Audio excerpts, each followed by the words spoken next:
Talk about walking in the footsteps of the ancient Romans. I'm going through a building right now, and I'm actually walking through the entranceways of them. As I'm going through, you can really see it from one room to the next. Entrance, and then, here we go, into another room. I mean, it's pretty wild. There were guys doing this, or men and women for that matter, 2,000 years ago almost. And here I am strutting through right now. Thank God I have keen shoes on. I tell you, these things go anywhere. I love these things. But here, going through the doorways or passageways into an area that's actually a lot nicer than the other areas that I've been in. So this tells me that this was something more important. You can see here the marble column, well, that's the pedestal at the very bottom. This would be the first part of the column. You can see the pin. They would actually put a pin between one stone and then the next to help hold it in place. And here we go with the same thing here. The pedestal and the first, actually in this case, the pedestal and the, there's a base underneath it. It was one piece to give it more stability. But if you look, you can see the stones.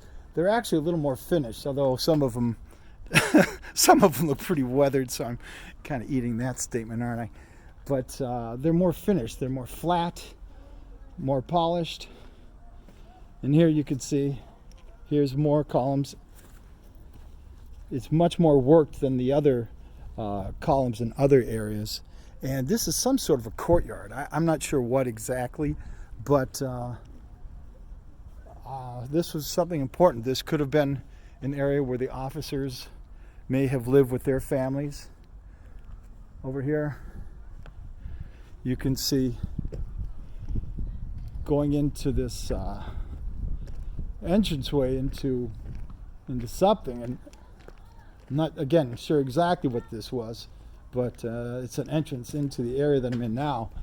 And this actually is built better than the other entranceways, because if you see at the top, you can actually see, there goes my water bottle, you can actually see the keystone. And that's something that the Romans actually developed. And that gave them the ability to make arches. It gave them the ability to make the aqueducts that so many people think of when they think of Roman engineering.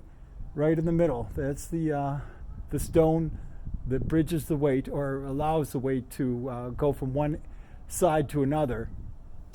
And that simple thing was a huge step in engineering. And it's even used today. It's incredible. And here I am strutting through like the Romans. And again, this is a little bit nicer. Here you can see this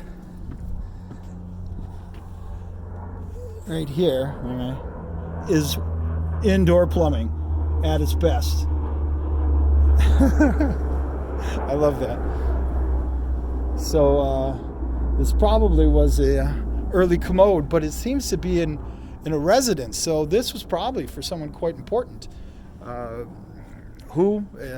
Again, an archaeologist would probably give you a better idea, but for someone of higher rank in the citadel, somewhat of importance. Here you can see a stone that's been worked, going through one room to another.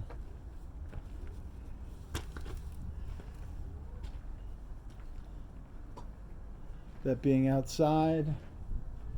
And actually, this area is the area that I just walked through. So, it's each room is accessible to the next. It allowed for people to move very quickly, I guess, when they had to. And this area actually has some sort of a pedestal. You can see it right over here. And they actually cut steps into the stone. So I'm not sure what happened to this area, but obviously, to be worked like it was for something important. I tell you, I love this keystone. Sorry. But anyway, going through and into another area. It's even, well, maybe not quite as large, but going through the columns. You can actually see here's another large portal. Again, what was there, I don't know. But it's extremely impressive. And here you can see some marble that's highly worked. You can see the amount of effort that went into cutting these stones, and they're actually quite similar. If you look at them going back and forth, they're actually exact duplicates of the other, yet in the opposite direction. So again, this was for someone or something of great importance. And here, like I said earlier, the stones are much flatter, much better worked. Just beautiful, beautiful work. Utterly amazing. I've been to Pompeii before, and but Pompeii wasn't like this. It was actually like a port, and people just came, lived there. They had everything from bakeries, breweries, houses for very wealthy people, and I think there were like 40 brothels too. oldest profession, right? Well, the Romans had it too. Yeah. Man does not live by bread alone. So anyway, yes, room after room after room.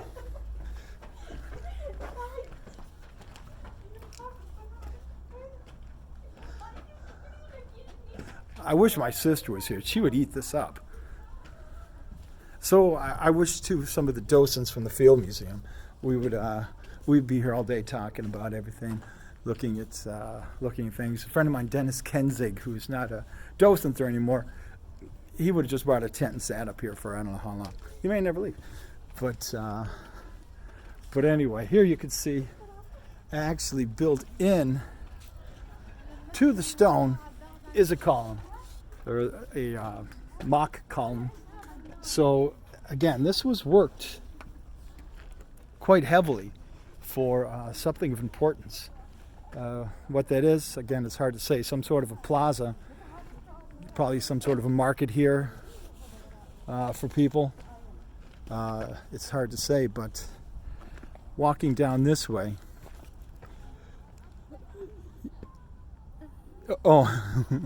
you're actually here. I'll turn around, and you can see this is a long pathway leading in to this area, or leading out. They had columns on both sides leading up and leading down. Hello. Hey, how are you? Hi. Wonderful. Thank you. Be well. And you can see the stones for the walkway. I walked part of the Appian Way about 20 years ago now, but the stones were much like this. Actually, the Appian Way wasn't this wide, but anyway, the Appian Way had to be wide enough at all times for two carts to pass one another. And so anyway, I mean, this place goes on, and you're probably bored senseless now, so I'll let it go at that. We'll look at the temple, and that'll be cool. But break my word here just to pan over. You can see part of the site.